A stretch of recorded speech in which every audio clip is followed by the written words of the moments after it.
Temuriylar tarixi davlat muzeyi.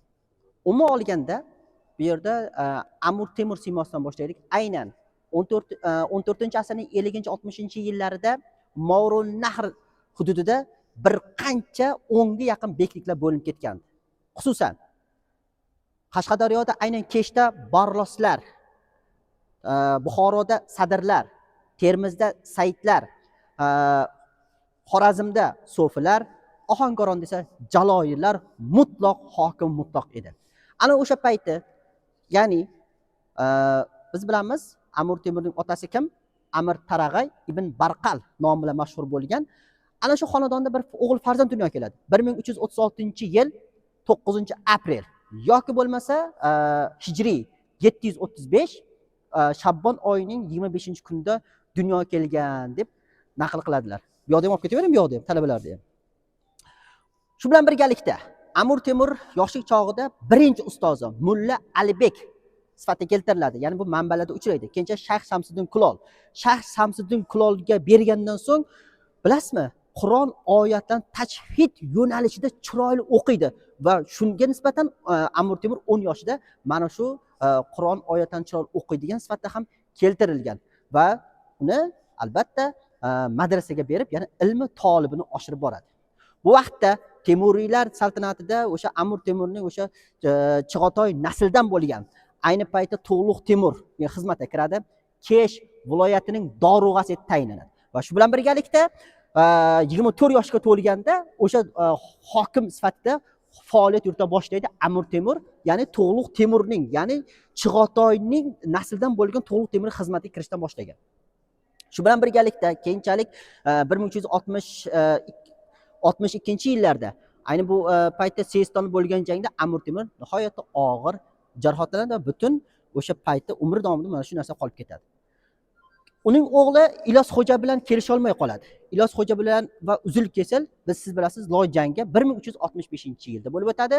Ya'ni 22-may kuni Chinozda o'sha kuchli jala yoqqan sababli Loy jangi nomi bilan kiradi.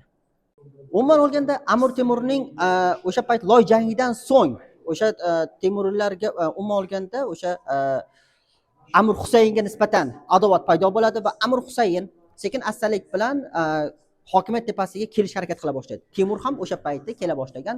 Konigil mavzusida uchrashadi bular.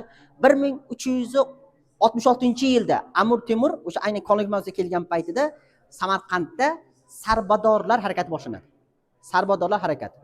Ana shu vaqtda Sarbadorlar harakatida to'g'ri qisqa qilib aytib o'tib ketamiz iloji boricha, chunki Sarbadorlar harakatida boshidorga tikmoq degan ma'noni bildirgan. Ana shu jarayonda Amir Husayn o'sha Amir Temurning eng yaqin odamlarini hibsga olib, undan o'lpon so'ray boshlagan. O'sha tarix manbalarida Zirak afsonasi tilga keltiriladi. Lekin Amir Temur bilan uzilib kesil Baliqda jang bo'ladi. 1370-yilda Baliqda uzilib kesib Amir Husayn ustidan g'alaba qozonib, Movarounnahr hukmdoriga aylantiriladi. Amir Temurning 3 yillik, 5 yillik, 7 yillik urushlari mavjud. Movarounnahr hududini ham birlashtirib, qarang, qisqa fursat ichida talaba yoshlar diqqat qiling, qisqa fursat ichida Movarounnahr, Xuroson va Xorazm hududlarini birlashtirishga muvaffaq bo'ladi. Amir Temur 1336 tug'ilgan yili, 70-yilda Movarounnahr hukmdor sifatida e'tirof etilishi 1405-yilning 18-fevralda vafot etgan. Aynan Amir Temur vafot etgan vaqtida qarang, ikkita o'g'li, bitta qizi, 29 ta nabirasi, 5 ta chevarasi bo'lgan. Aynan hokimiyat tepasi aslida valiahd sifatida Pir Muhammad o'tirish kerak bo'lgan, lekin Pir Muhammad emas, balki Mironshohning o'g'li Halil Sulton hokimiyat tepasiga harakat qilishga intiladi. Jahongirning o'g'li bo'ladi. 19 yoshda Jahongir vafot etib qoladi. Vafot etgandan keyin o'sha Pir Muhammadga beriladi. Pir Muhammaddan keyin o'sha hokimiyat tepasi Halil Sulton keladi. 1405, 1408, 1409-yilda Shohrux egallaydi. Shohrux bilasiz, Mirzo Ulug'bekning otasi. 1447-yilgacha, 1447-49 Mirzo Ulug'bek, 1949-50-yilda Abdulatif o'tiradi. Keyin Mirzo Abdulloh keladi va Mirzo Abdullohdan keyin Abu Said Mirzolar mutlaq hokimiyat tepasiga kela boshladi. 1469-yilgacha hukmronlik qiladi. Aynan qarang, Abu Said davrida hokimiyat ikkiga bo'linadi. Bittasi Hirotda, bittasi Moron, Samarqandda bo'linib ketadi. Siz bilasiz, tarixda yaxshi bilasiz, Alisher Navoiylar o'sha paytda ijodkor bo'lgan. Hirotda Amir Husayn Bayqaro Hirotda hukmron o'rnatadi. Samarqandda esa Abu Saidning o'g'illari Sulton Ahmad, Sulton Mahmud birin-ketin. Keyin Boqsunqur Mirzo keladi 1495-97. Bobur Mirzo keladi 97-98 va Sulton Mahmudning o'g'li Sulton Ali Mirzolar 1499, ya'ni 98-1500-yillarda hokimiyat tepasiga kelib, oxirgi Temuriylar saltanat sulolasi vakillari sifatida keltirilgan. Mana shuni ko'rib turibsiz, ko'rganingizdek, birin-ketin Temuriylar saltanatida keladi va oxirida Shayboniyxon Sulton Ali Mirzo bilan til biriktirib, Shayboniyxonga ochib beradi va Shayboniylar sulolasi boshlanadi 1501-yildan boshlab.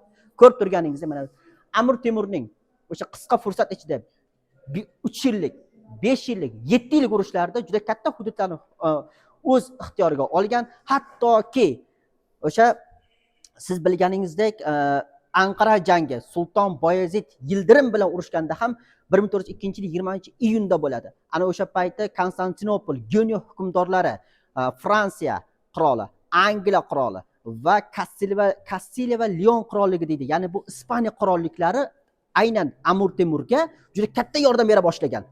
Hattoki Ispaniya elchisi Gonzalo de Clavijo ham Samarqandga tashrif buyurgan va bog'i Dilkushoda kutib olgan. Mana shuni ko'rib turganingiz, o'sha davrda, o'sha Anqara jangida Amir Temur g'alabasi bilan g'olib chiqadi va Amir Temur keyinchalik saltanatga qaytib, Samarqand Mo'g'ul nahriga qaytib, Samarqandni keyinchalik 1405-yilning noyabr oyigacha, 27-noyabrgacha idora qila boshlagan va o'zi Amir Temur 1405-yilning 18-fevralda O'trorda Xitoy imperiyasiga qarshi, Min sulolasiga qarshi yurishda vafot etgan.